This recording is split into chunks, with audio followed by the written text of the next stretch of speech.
I was down in Mexico ministering a goodly number of years ago, and had been going on for several days. Had a pretty good little crowd every time. But I remember looking up, and there was this lady in the back with clothes on from the top of her head all the way to the bottom of her feet. It covered her whole body except for a little space there around her eyes.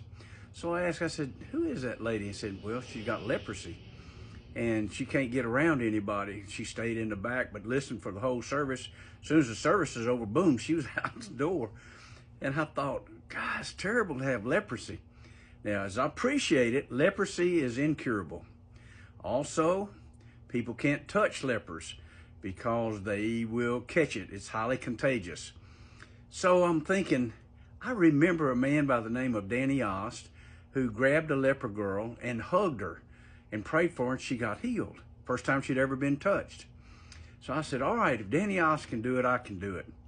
So I got through with the service one night, and I saw that lady back in the back, but before she could dart out the door, I took off and ran around and caught her coming out the door. And I said, hold on a second.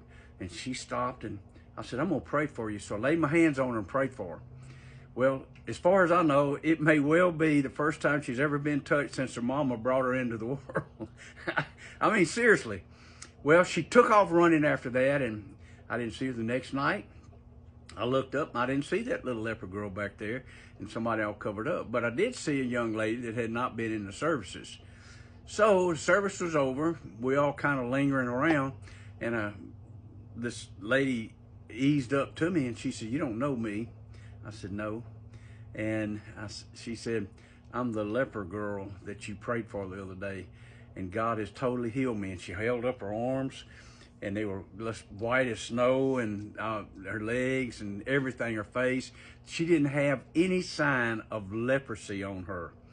Now, I'm looking back on this, and I think, you know, love is really a big deal, because people thrive when you get hugged. That's why Paul said to the disciples, said, greet one another with a holy kiss. Well, it never occurred to me to give her a holy kiss, but it did occur to me to pray for her. And I did, based on what I saw another missionary or heard he did.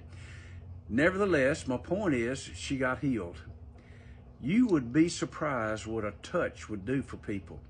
And when you go pray for folks, that's why Paul said, lay hands on the sick and they shall recover. Because there's a transference of love. You have a power inside of you called the Holy Ghost. It's almost electrical in nature. And when you pray for somebody, you transfer that healing power to them when you lay hands on them. So I want to encourage you. Find some folks in the hospital. Find some folks out on the street. Find some folks that are sick. Find some folks that need deliverance. And lay hands on them and pray for them.